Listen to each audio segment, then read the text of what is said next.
Hello students, welcome to my channel Gyan Ganga. Students, स्वागत है आपका हमारे चैनल ज्ञान गंगा पर। और अब हम विलियम वर्ड्सवर्थ का नया प्रेजेंटेशन पढ़ने जा रहे हैं, जिसमें हम डिस्कस करेंगे लिरिकल बैलेड्स के बारे में। So students, now we are going to discuss about lyrical ballads which was published in 1798। तो स्टूडेंट्स, इसमें हम वो सारे पॉइंट्स डिस्कस करेंगे जो बहुत ही एग्ज़ाम पॉइंट ऑफ व्यू से इम्पॉर्टेंट है। वो सारे पॉइंट्स यहाँ डिस्कस करेंगे जो एग्ज़ाम में पूछा जाता है। ठीक है, तो चलिए बिना टाइम वेस्ट किए शुरू करते हैं अपना presentation. Lyrical ballads. Now we are going to discuss about lyrical ballads which was published in 1798. So first point here is lyrical ballads with a few other poems is a collection of poems by William Wordsworth and Samuel Taylor Coleridge, published anonymously in 1798. So, lyrical ballad with a few other poems. This is the full title, and it is a collection of poems which is written by two writers, that is Samuel Taylor Coleridge and William Wordsworth, and it was published without any name printed on it in the year 1798.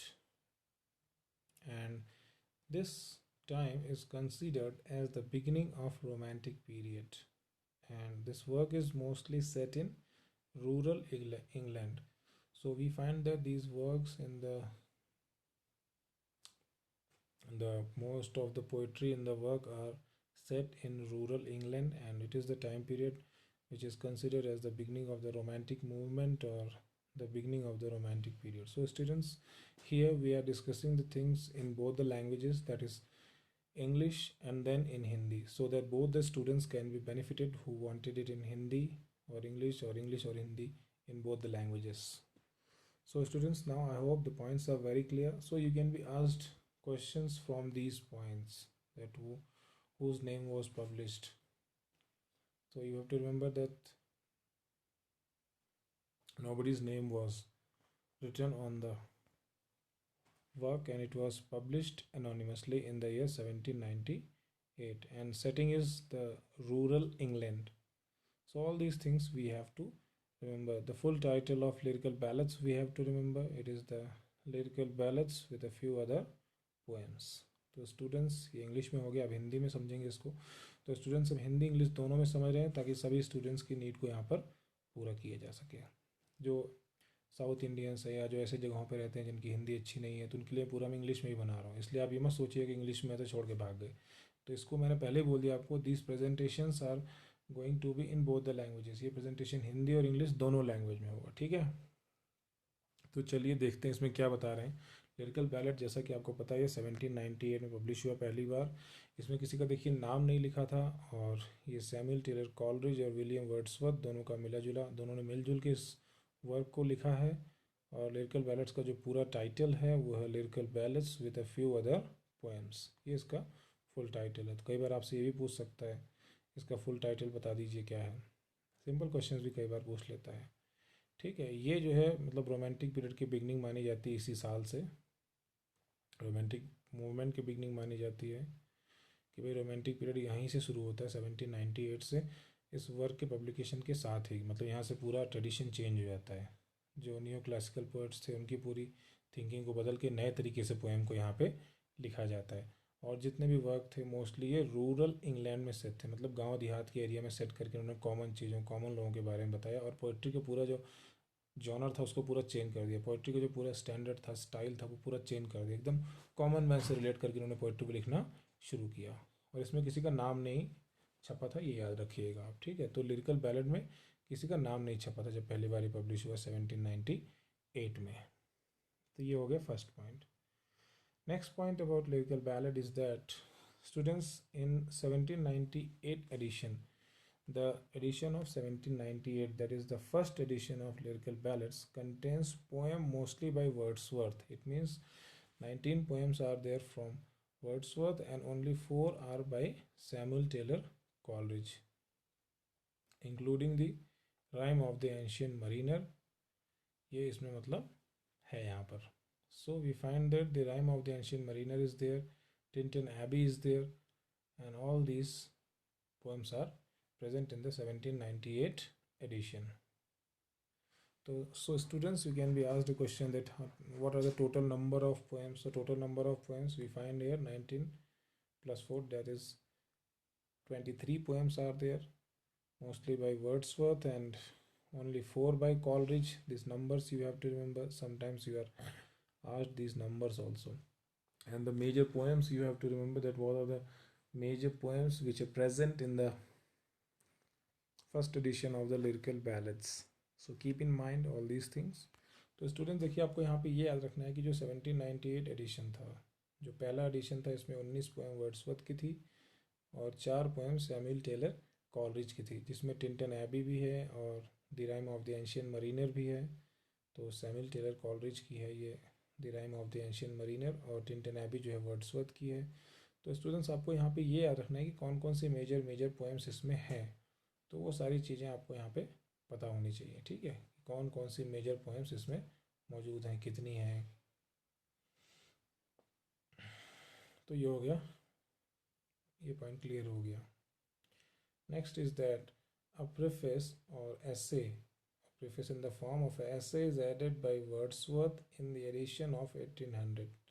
That is, in the second edition, Wordsworth added a preface or a kind of essay in which he described what poetry is, about poetry, about their work. All these things he described in this essay.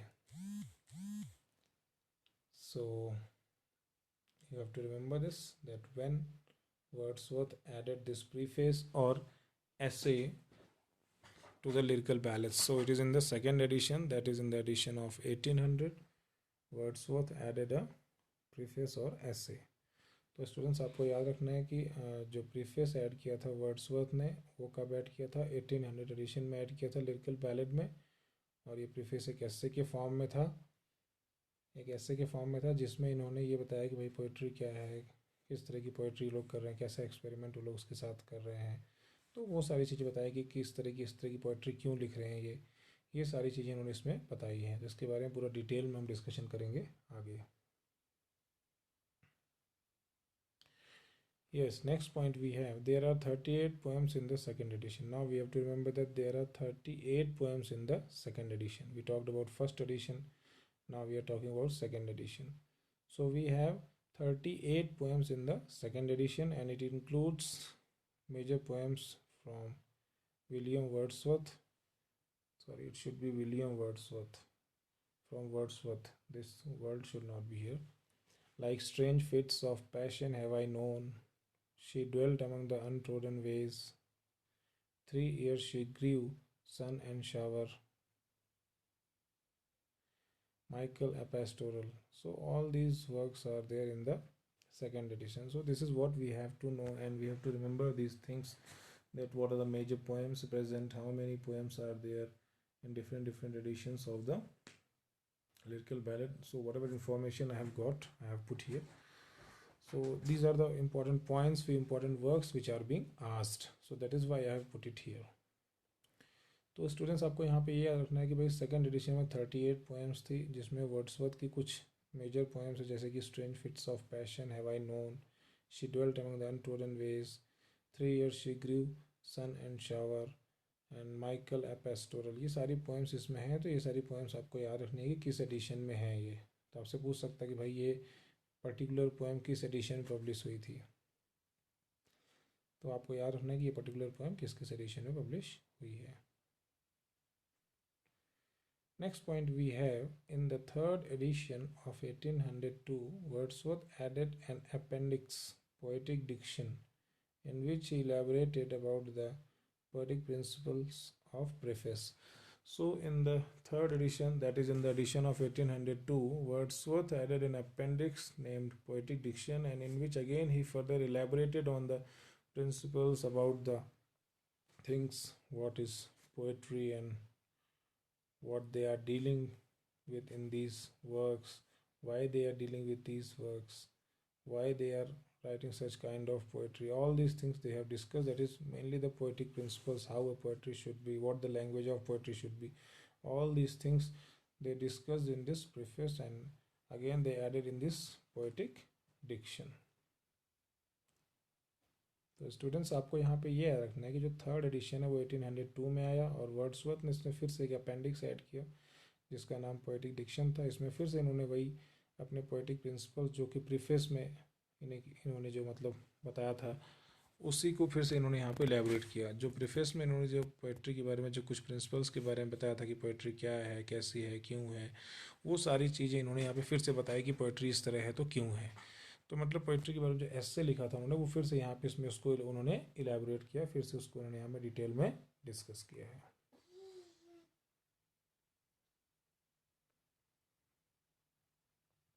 Yes, next we have fourth edition was published in 1805. So again we have to remember there is one more edition of this lyrical ballads, that is fourth edition, which is published in 1805.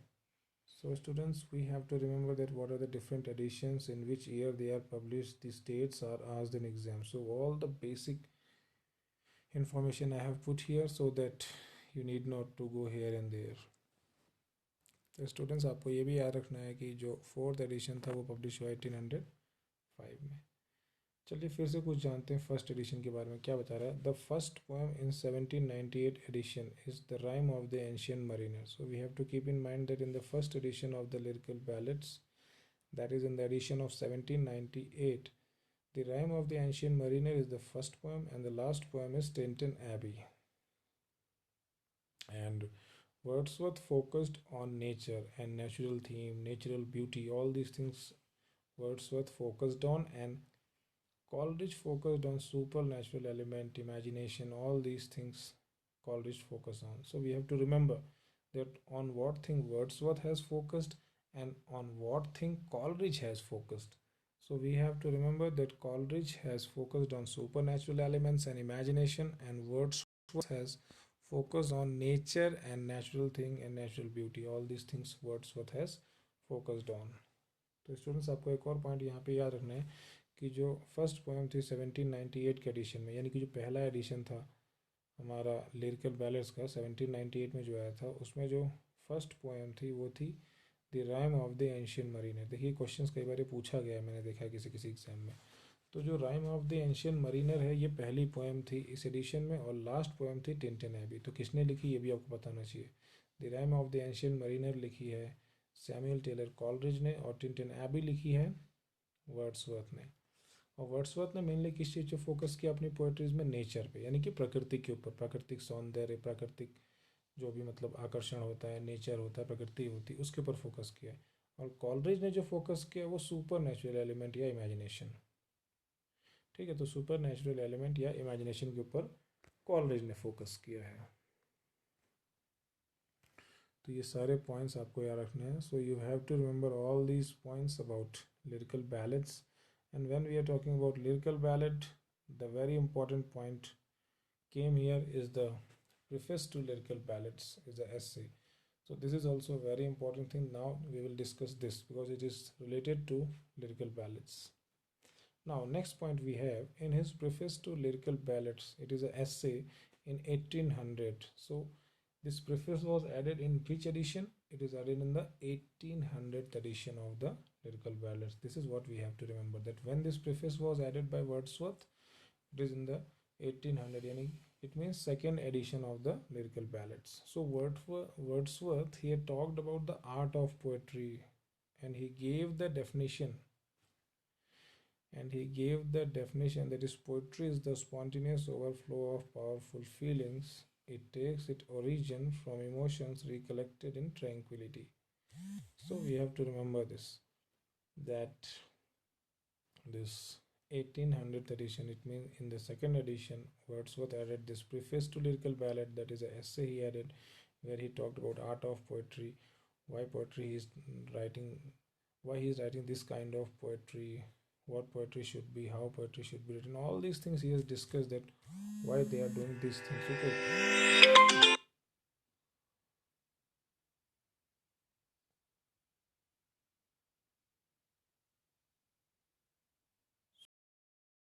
So why he is doing like this, why he is writing poetry like this. So this is what Wordsworth has added in the second edition of the lyrical ballads. Okay, so yes, this point is clear. तो student देखिए, आपको यहाँ पे एक और बात बताना चाहूँगा, जो प्रीफेस टू लिरिकल बैलेट्स है, जो कि एक एस्से के फॉर्म में उन्होंने ऐड किया था, वो सेकंड एडिशन में ऐड किया, 1800 एडिशन में ऐड किया है। और वर्ड्सवर्थ ने यहाँ बात किया किसके बारे में, आर्ट ऑफ पोइट्री के बारे में बात किया, और उन्होंने अपनी डेफिनेशन भी दी कि भाई पोइट्री जो है एक स्पॉन्टेनियस ओवरफ्लो होता है पावरफुल फीलिंग्स का, जो कि हमारे इमोशंस से निकली होती है, जो कि मतलब जब हम एकांत में बैठे होते हैं, शांति में बैठे होते हैं, तो हमारे इमोशंस जो कलेक्ट होते हैं, सोचते हैं, विचारते हैं, तो उस तरह से पोइट्री आती है। तो उन्होंने ये बहुत ही एक फेमस डेफिनेशन दी है कि पोइट्री अपने आप स्वतः निकलती है। जब हम शांत होकर कहीं बैठते हैं, सोचते हैं, हमारी जो फीलिंग्स होती हैं वो अपने आप, जो पावरफुल फीलिंग्स होती हैं, वो इमोशंस होते हैं, वो सारे मतलब निकल के आते हैं। तो जो भी इमोशंस होते हैं वो सारे निकल के आते हैं पोइट्री के फॉर्म में। तो वही इन्होंने ये बहुत इंपॉर्टेंट डेफिनेशन दी थी, ये इन्होंने यहाँ पे इसको समझाया कि भाई पोइट्री क्या होती है, कहाँ से निकलती, कैसे बनती थी, ये सारी चीज़ उन्होंने समझाई यहाँ पर। तो इन्होंने जो डेफिनेशन दी इसको याद रखिएगा, poetry is the spontaneous overflow of powerful feelings, it takes its origin from emotions recollected in tranquillity. तो ये इमोशंस और फीलिंग्स के ऊपर पूरा इनका फोकस है कि इस तरह से पोइट्री इस फॉर्म में निकलती है। ठीक है,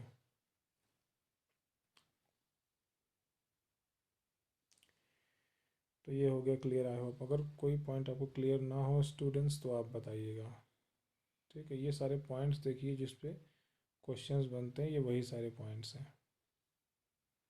Yes, next point we have, it is considered as the actual manifesto of the romantic movement. So you have to remember that this preface to lyrical ballad, actually it is considered as the actual manifesto of the romantic movement. So what romantic movement has to be, all these things are mentioned in this preface to lyrical ballad, that is in this essay Wordsworth has mentioned everything.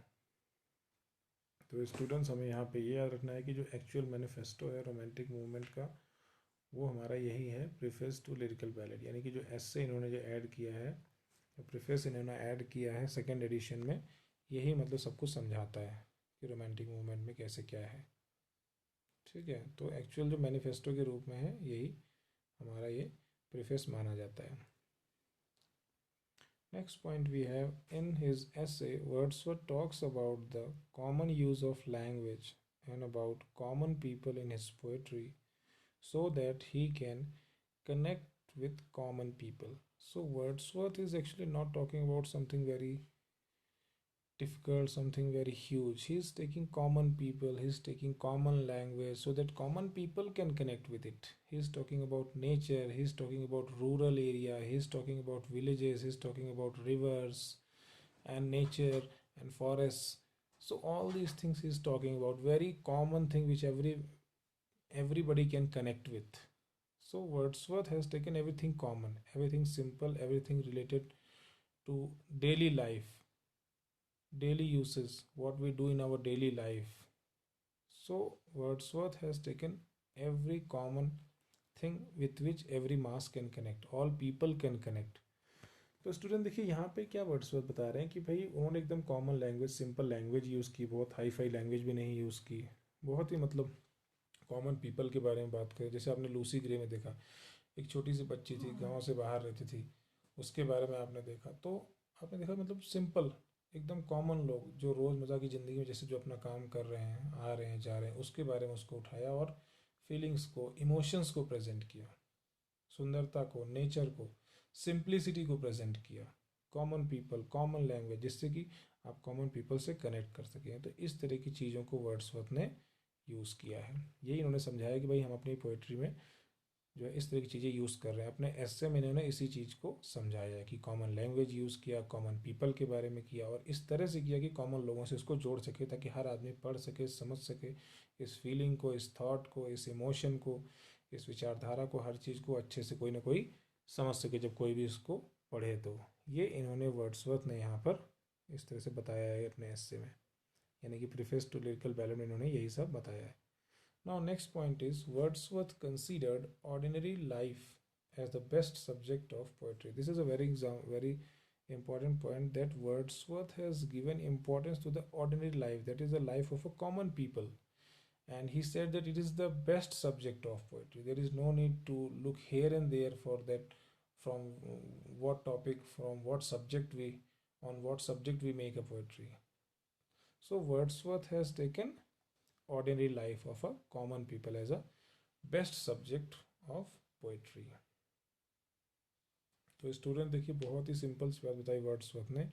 उन्होंने कहा कि भाई जो कविता का जो main theme होना चाहिए वो ऑर्डिनरी लाइफ से होना चाहिए, एकदम सामान्य, हमारे घर के आगे पीछे ऊपर नीचे समाज में जो कुछ चल रहा है उसी के ऊपर अगर हम पोइट्री बना दें तो बहुत अच्छी पोइट्री बनेगी। और ये बेस्ट सब्जेक्ट होता है, बहुत अच्छा टॉपिक होता है। कोई ज़रूरी नहीं कि टॉपिक के लिए बैठ के 4 दिन तक सोचते रहें कि भाई किसके ऊपर पोइट्री लिखूँ मैं। नहीं, आप सामने देख रहे हैं बारिश हो रही है तो बारिश के ऊपर लिख दिए, रेनबो निकला है, इंद्रधनुष निकला है तो इंद्रधनुष के ऊपर लिख दिए। मतलब डेली आप लाइफ में जो करते हैं देखते हैं, जो सिंपली जो हो रहा है उसके ऊपर आप मतलब पोइट्री लिखिए। ये वर्ड्सवर्थ का कहना था कि मतलब ऑर्डिनरी लाइफ से आप, सिंपल लाइफ से एकदम सिंपल तरीके की चीज़ों के ऊपर आप पोइट्री बनाइए, उसको अपना सब्जेक्ट बनाइए तो पोइट्री बहुत अच्छी होगी।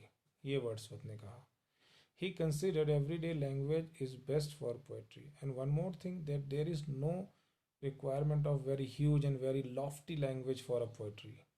You can write poetry in a very simple language. This is what Wordsworth actually focused. So Wordsworth focused on a very simple use of language, everyday language that we use in our daily life. That language is a best for poetry. सो यहाँ पे आप देख सकते हैं कि Wordsworth ये भी कह रहे हैं कि जो पोइट्री की लैंग्वेज होनी चाहिए बहुत टफ नहीं होनी चाहिए कि भाई ऐसी पोइट्री आपने लिख दी कि आधी ज़्यादा जनता उसको समझ ही नहीं पा रही है, जो बहुत पढ़ा लिखा होगा वही समझ पा रहा है। ऐसी पोइट्री लिख के क्या फ़ायदा? वो तो सिर्फ मतलब फिर एलिट लोगों के लिए हुई, वो तो सिर्फ मतलब बहुत जो हाईली क्वालिफाइड है उन्हीं के लिए हुई। पोइट्री का मतलब ऐसा होना चाहिए कि एक अनपढ़ आदमी जो है वो भी अगर सुने तो उसको समझ में आ जाए कि हाँ क्या है। मतलब एक कॉमन आदमी, एक किसान आदमी, एक मजदूर आदमी जो खेत में काम कर रहा है वो भी अगर उस पोइट्री को सुने तो वो भी उसका मज़ा ले सके, वो भी इसको एंजॉय कर सके, उसमें इमोशंस, उसमें भावनाएं, उसमें जो सोच विचार है वो सब उसको समझ में आए। तो पोइट्री मतलब ऐसी लैंग्वेज में होनी चाहिए, एकदम कॉमन लैंग्वेज, यानी कि एवरी डे जो लैंग्वेज होती है, जो लैंग्वेज हम डेली यूज़ करते हैं, जो भाषा हम रोज़ ज़िंदगी में प्रयोग करते हैं, उसको हम, जिस भाषा का हम प्रयोग कर रहे हैं अपनी डेली लाइफ में, उसको हम पोइट्री के लिए यूज़ करें, वही लैंग्वेज सबसे बेस्ट होती है, ऐसा वर्ड्सवर्थ का मानना है। ठीक है। Next point is that he believed expression of feeling is more important than action or plot. So again, Wordsworth is giving focus to the feelings, to the thoughts, to the emotions, what is coming to your mind. So simple thoughts, simple emotions, simple values of life, all these things is Wordsworth is giving importance rather than to action or plot. ऐसा नहीं भाई बहुत complicated उसको कर दें हम. There is no need to make complications in poetry.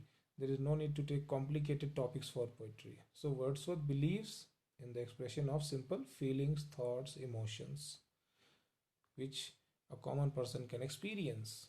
This is what Wordsworth actually believed. So in poetry, feelings are more important, emotions are more important than any action or plot. This is what Wordsworth has focused. Okay. तो students इस point Wordsworth ये कह रहे हैं कि भाई feelings जो होती हैं, इमोशंस जो होती हैं, वो बहुत इंपॉर्टेंट होता है किसी भी पोइट्री में, ना कि एक्शन और प्लॉट। तो इन्होंने एक्शन और प्लॉट पे उतना ध्यान नहीं दिया है कि बहुत ज़्यादा एक्शन होना चाहिए, कोई बहुत ज़्यादा कहानी चलनी चाहिए उसमें, नहीं। एकदम सिंपल चीज़, किसी की सिंपल फीलिंग, कोई दुखी है, कोई खुश है, या कोई मतलब इस तरह की फीलिंग्स जो होती हैं, इमोशंस हैं आपके जो भी, उस तरह की चीज़ों को इन्होंने बुलाया कि भाई ये हमारा एक्सप्रेस होना चाहिए। क्या इमोशन है, दुख का, खुशी का, कुछ इमेजिनेशन हो रही, कुछ सोच के आप खुश हो रहे हैं, कुछ देख के खुश हो रहे हैं, है ना। तो इस तरह की चीज़ों को वहाँ पे प्रेजेंट करना होता है पोइट्री में। ये वर्ड्सवर्थ ने फोकस किया है। ठीक है, तो ये पॉइंट्स इतने क्लियर हो गए। Next point is that Wordsworth explained that the first edition of lyrical ballads was an experiment for publics opinion and so Wordsworth is saying that the first edition is a what? It is an experiment for public's opinion about new type of work, and Wordsworth find it a very good success. Wordsworth finds that it is a very successful experiment. So later on, then he decided to add a preface to explain why he is writing this kind of work. So Wordsworth simply trying to say that Wordsworth made a experiment in which he has left the traditions of neoclassical poetry. he made an experiment in which he used simple language, simple people, common life, all these things he tried to represent. And when he saw that it is a very good success, people are taking it very people are taking it happily, so people are happy with this kind of work, people are enjoying this kind of works. So after that, when it got success in the first edition, then in the second edition Wordsworth decided to add a preface and try to explain what poetry is, how poetry should be written, why they are writing this kind of poetry, why this kind of work is different from the other works. So all these things he explained, all the poetic principles he explained in the lyrical ballads, and in the second edition of lyrical ballads, in which he actually added the preface to the lyrical ballad, sorry, in the preface to the lyrical ballad he explained all these things. तो student देखिए यहाँ पे बहुत ही simple सी बात है कि Wordsworth ये कह रहे हैं कि भाई इन्होंने फर्स्ट टाइम पे जो लिखा था लिरिकल बैलेट, फर्स्ट एडिशन था, वो एक एक्सपेरिमेंट के रूप में था कि पब्लिक देखते हैं भाई इस तरह की पोइट्री को पसंद करती है कि नहीं, पोइट्री जिसमें जिसमें कि simple life, simple people, common life है ना, कॉमन लैंग्वेज, इस तरह की चीज़ों को यूज़ किया गया है, तो इसको पसंद करती है कि नहीं पब्लिक। जो वर्ड्सवर्थ ने ये पाया कि भाई पब्लिक तो इसको बहुत पसंद कर रही है, ये बहुत आगे तक जा रहा है, मतलब बहुत अच्छा लग रहा है लोगों को, तो फिर उन्होंने डिसाइड किया कि अब इसका पूरा एक्सप्लेनेशन हम डालेंगे कि इस तरह का जॉनर, इस तरह की स्टाइल, इस तरह का स्ट्रक्चर ऑफ पोइट्री हमने क्यों लाया, इस तरह की सोच विचारधारा लिखने का तरीका हमने नया नया क्यों लाया, इसमें कहाँ से लाया, क्या सोच है, क्या विचार है, पूरा उसका एक्सप्लेनेशन, पूरी इसकी थ्योरी पुट फॉरवर्ड की कि हमने भाई इस तरह की पोइट्री क्यों लिखी है। तब उसी प्रीफेस, यही हम जानते हैं प्रीफेस के नाम से, इसी प्रीफेस में उन्होंने सब कुछ एक्सप्लेन किया कि इस तरह की पोइट्री ये क्यों लिख रहे हैं, और पोइट्री कैसी होनी चाहिए, क्या होनी चाहिए, कहाँ से होनी चाहिए, क्यों होनी चाहिए, क्या सब्जेक्ट मैटर होना चाहिए, क्या लैंग्वेज होना चाहिए। ये सारी चीज़ें उन्होंने बाद में एक्सप्लेन की, जब देख लिया कि हाँ भाई इस तरह के वर्क को भी सक्सेस मिल सकती है, रिकॉग्निशन मिल सकती है, तब जाके उन्होंने ये प्रीफेस बाद में सेकेंड एडिशन में लिखा है। Now next point we have, Wordsworth also explains that different ages have different styles and people also expect different things to come from poetry from time to time. So Wordsworth has also explained in this essay, that is in this preface to the lyrical ballad, that different ages people are of different opinions, social conditions are different, political conditions are different, so people expect different poetry from time to time. They also want some change, that is, change is the law of nature, this is what we know. So Wordsworth is trying to say that people of different ages like different poetry, their mood changes, their style changes, their taste changes, the social circumstances changes, the conditions of society, political system, all these things changes. So Wordsworth is trying to say that at different times we are having different kind of works, different genre of work, different types of poetry we come to know. So this is how Wordsworth has presented his ideas.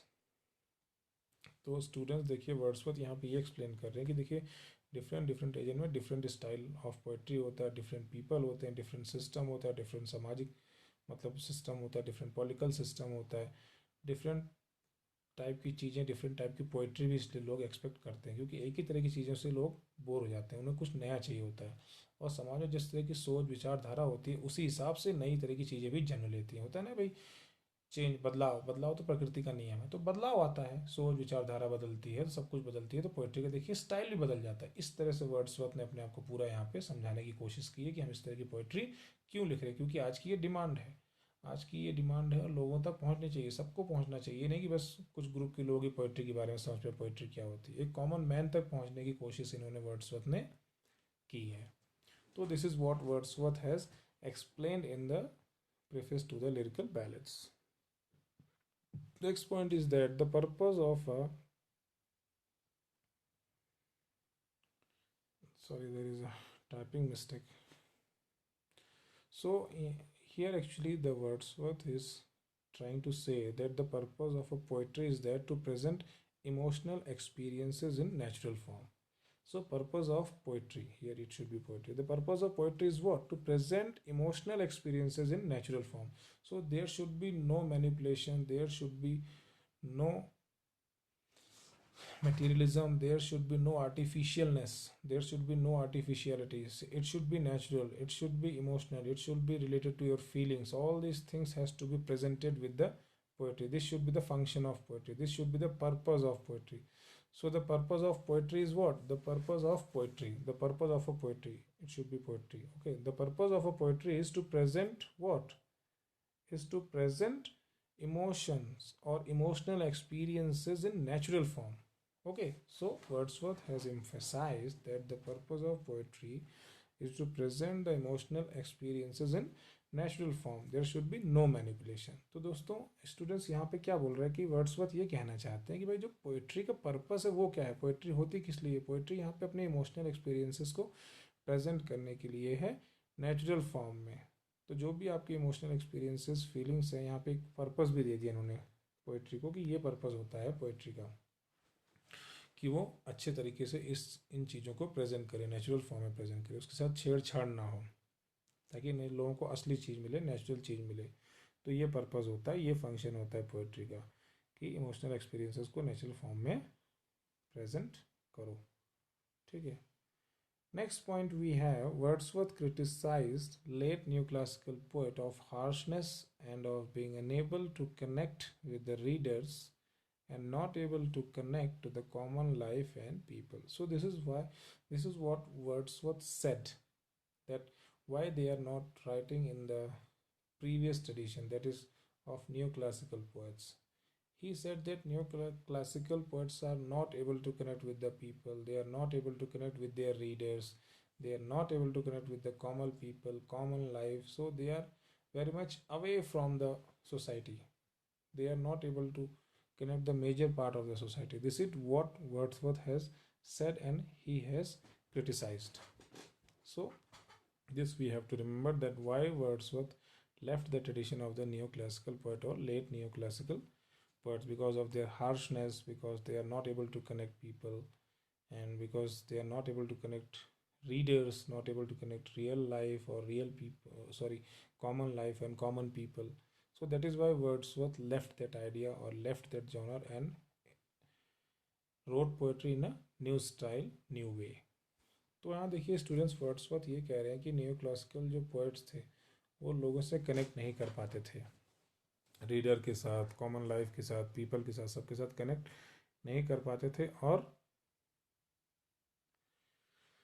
जो है इसीलिए इन्होंने क्या किया कि उस tradition को छोड़ दिया और ऐसा एक ट्रेडिशन, ऐसा एक नया स्टाइल, ऐसा एक नया वे ऑफ पोएट्री लाया जिसमें वो common people, common life, common language, अपने रीडर्स के साथ, सभी के साथ कनेक्ट हो रहे हैं.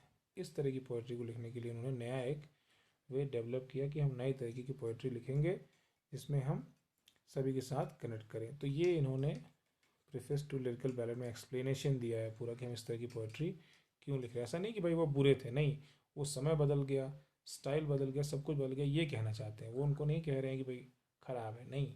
तो वो ये कह रहे हैं कि हमें कॉमन लोगों के साथ कनेक्ट करना है, कॉमन लैंग्वेज यूज़ करना है, रीडर के साथ कनेक्ट करना है. जो कमी थी उसको उन्होंने ये बताया कि ये कमी है, इसको हम पूरा करने की यहाँ पे कोशिश कर रहे हैं. Okay. Next point is that Wordsworth believed that poetry should have a serious purpose.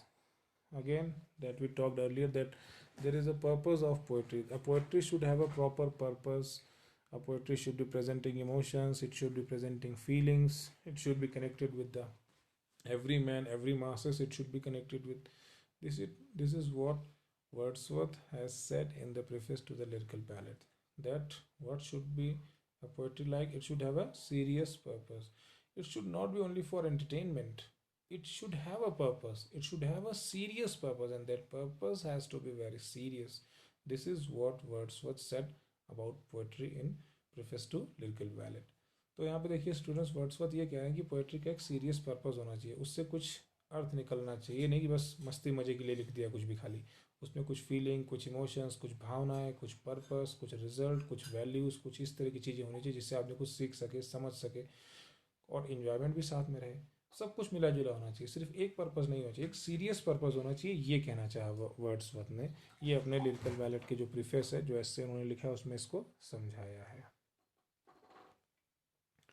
तो ये पॉइंट हो गया. Now yes, next, and this is the last slide, I hope. Yes, this is the last slide. Now, at last, we have two more points. Wordsworth appeals to readers for the judgment of his poetical works.